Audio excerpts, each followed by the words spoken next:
Hi, so I've had some feedback. Some of you bought my SmartDeyeDongle and you have existing Home Assistant installations and you want to know how to install the DeyeSolarDesktop. So this is what this video is all about. I'm quickly going to run you through the steps with the existing Home Assistant installation and just adding the DeyeSolarDesktop.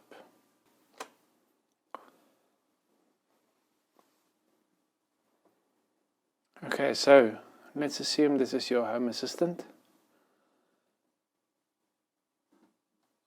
And we're looking at the DeyeSolarDesktop.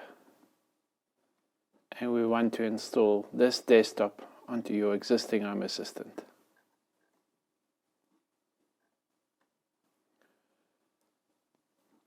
Here's a section that says I'm already on Home Assistant. And there's a link that says grabbing some ideas.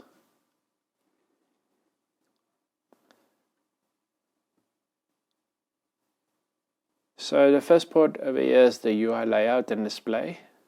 And what you want to do is this link to the DeyeSolarDesktop.yaml file. Here at the top there's an option to copy the raw file. And what we're going to do now is create a new desktop, a dashboard. We're adding a new dashboard. I'm calling this Solar.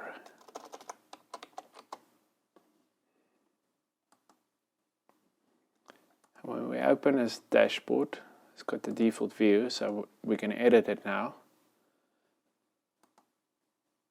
And we can say we want to start with an empty dashboard and we're taking control.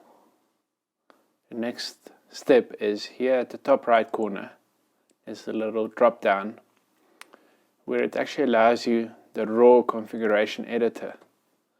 I'm going to pick that.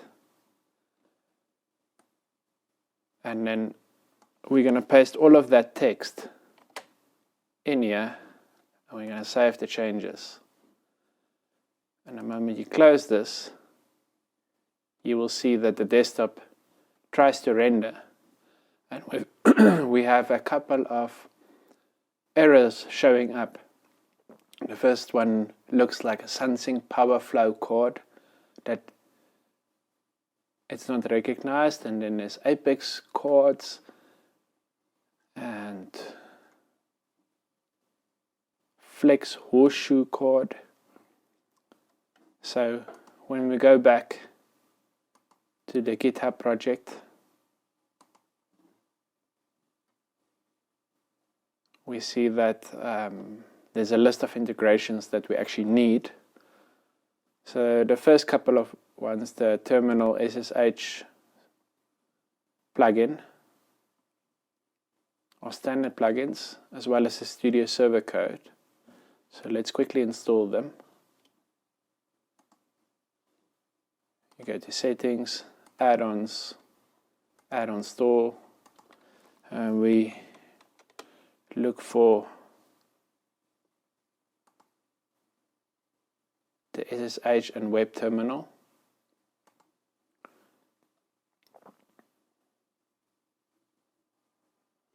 So we want to show it in the sidebar, and in the configuration you need to type some password over here, otherwise the plugin won't start. So let's go down, save that change, go back to info, and now we can start this plugin. Going to the terminal, yes, it's working. Next one we need is Studio Code Server. Settings, Add-ons, Add-on Store, and we install this one as well. show it in a sidebar. Start it. So the next thing we need is HACS. And I've added the link over here. So there's a bit more to installing HACS. And you should be looking through this guide. I'm going to run through it very quickly.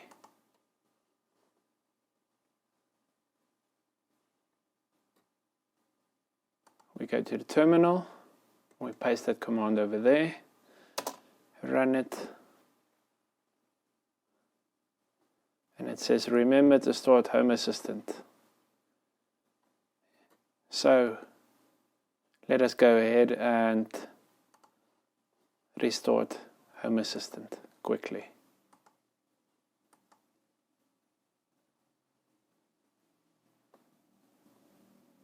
So the next step to get HACS completely installed, we need to go to Settings, Devices and Services, Add an integration, and now we look for HACS. And that's it.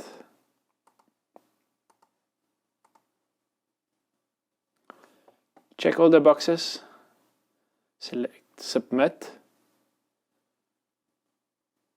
and now it wants you to sign in on GitHub and authorize your Home Assistant to pull the repository of available projects. So copy this into a browser and copy paste the code below into the same browser. And then it asks you, do you want to authorize it? Done.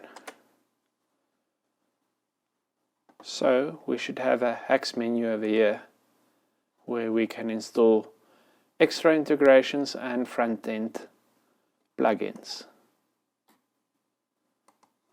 So going back to the guide, we've installed HACS.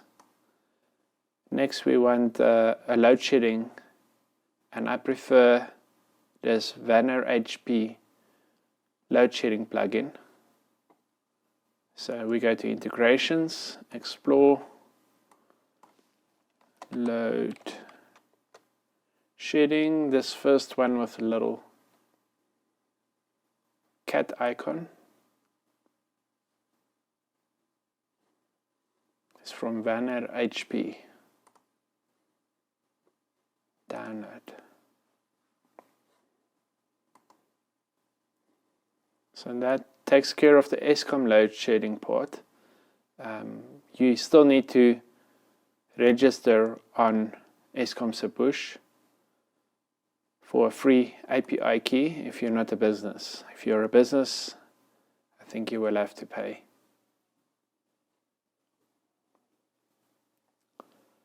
So next, there are also some front-end plugins that we need. First one is Mushroom. Yes, there it is, pending restart. Okay. So going back to HACS, front-end this time, and now we're looking for Mushroom.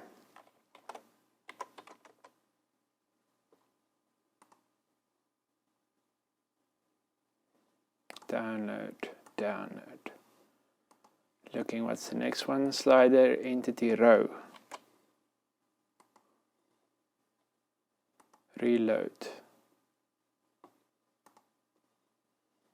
See, Mushroom is installed. Next, slider, entity, row. Download.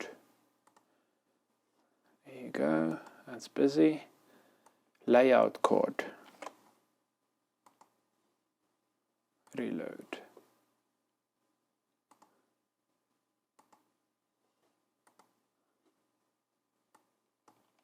Layout card. Download.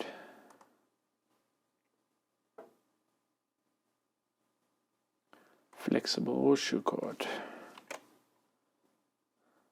And there's nothing really to this, just install all the plugins one by one.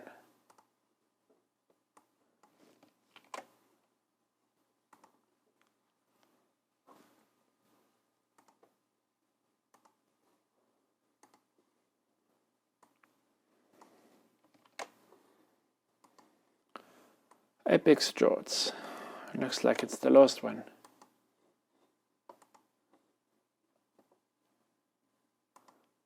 Apex.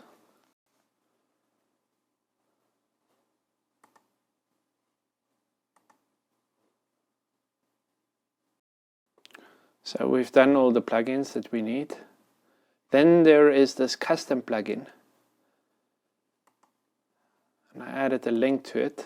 So you click on the GitHub and then you go into the code section over here where it says HTTPS. Below it, there's a little copy. And I've copied that. Go back to Home Assistant HACS, frontend, and then click on Custom Repositories. And we paste it in there, and the category is Lovelace. And we say Add.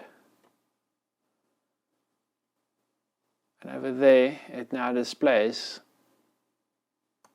this custom repository. So I'm clicking on it, and it will take me there. And click Download. So now we have the Sunsynk Power Flow Card also installed. And that's it for the custom plugins. So the last bit is config files. And for that, we need to open up the Studio Code server. So let's see, we need Configuration.yaml. Let's click on it. And over here where it says raw copy, copied it, and over here we're looking for Configuration.yaml. And I'm going to leave the existing contents. And let's just paste the contents, all of it in there. And let's see what it shows. Okay, so default config, default config. These are definitely duplicated. So let's start removing those. There's a text-to-speech platform, okay. Then we have automation is already there. Script, scene. And what I'm going to do is this line I'm just going to move over there. So now we have everything together, and let's save this file. Go back here. Okay, let's just go back to the guide.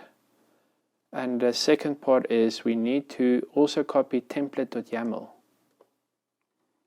So once again, copying the raw file. Going over here. And we don't have a Template.yaml file. So what we're going to do over here is a little button. It says new file.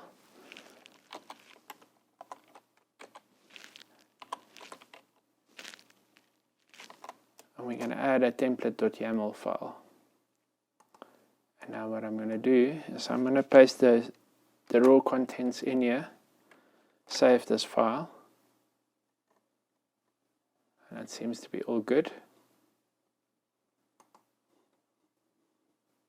Let's go one back. And then we've got some standard automations. So looking at the automations file, I'm also going to copy the raw file. And over here is automations. So normally you would expect to have some automations over here. And you would just go to the bottom and then paste the contents of this file underneath the rest of your automations. And let's save this.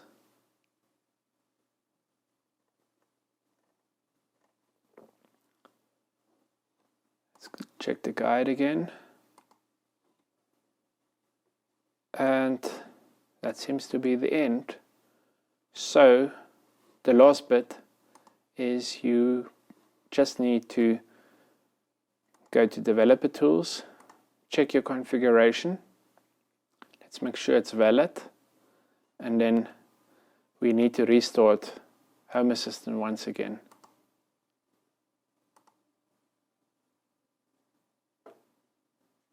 Okay, and with Home Assistant now restarted, if we click on the Solar tab, all the entities start populating. Now, this section over here is the Atomic Calendar Revive, and it's got to do with the load shedding, so you still need to go here to Settings, Devices and Services, and add the integration called load shedding.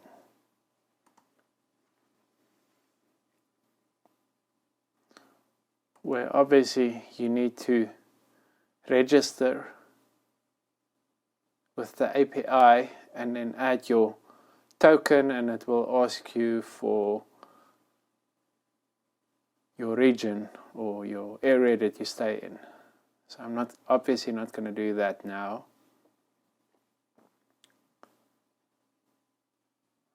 So just the last couple of notes. When we go back to the Solar menu, you might find that a different version of Home Assistant might interpret the entity names slightly different. And if that happens, simply go to your dashboard, edit the entities. I mean, if this is not showing, then go down here where it says entities, and in this case, solar power used, and this section is battery discharge, and then there is summary day grid import by. Now, I've seen some versions actually report the by like this, and then you get an error. So just fix up the entity names so that they actually do match to a valid value. Now, looking through at the graphs, you will see that there's actually very little data, and if you give them a couple of days, then there will be some data that can be populated in these. I've seen the monthly production takes about a month before it actually populates. Having a quick look at inverter numbers. So there's an example of an entity name that has somehow been differently interpreted, and I have removed the import, the underscore. So if we fix it like that, obviously it's now fixed.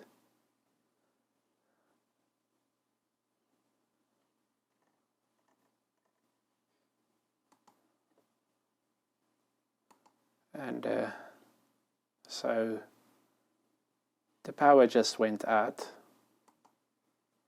We are now effectively on load shedding, and this icon turned red. So going to the config, quickly want to show you guys some of the settings that you can actually change, like export and export solar enabled, and then you can also limit your load to 0 export, meaning send power to non-essentials, send power only to essentials, and allow export. And for the guys in the UK, this might be very useful. I also have an automation that would switch between Essentials and Zero Export, so that your battery won't attempt to supplement the load on a non-essential side. And looking at the time of use menus, you can obviously, well, this is the view on the inverter that you should be used to. Let me maybe make it slightly smaller. And it's very easy to just go and adjust the number. Let's say we wanted this from 5 AM to 8:30.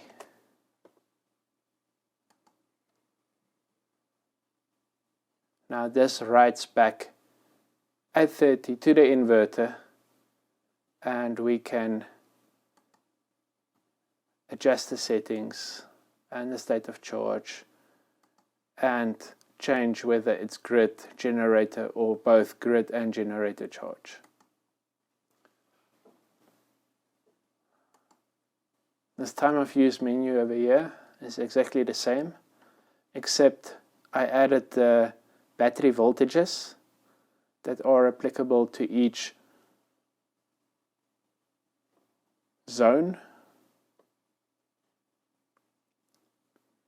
and you can actually adjust them as well as the percentages if you happen to run on voltages and you don't have any communications with your inverter. But yes, that's basically it.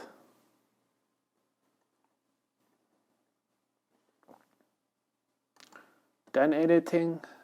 I hope you guys can import the desktop and use it in a meaningful way. And if you find any bugs, please tell me.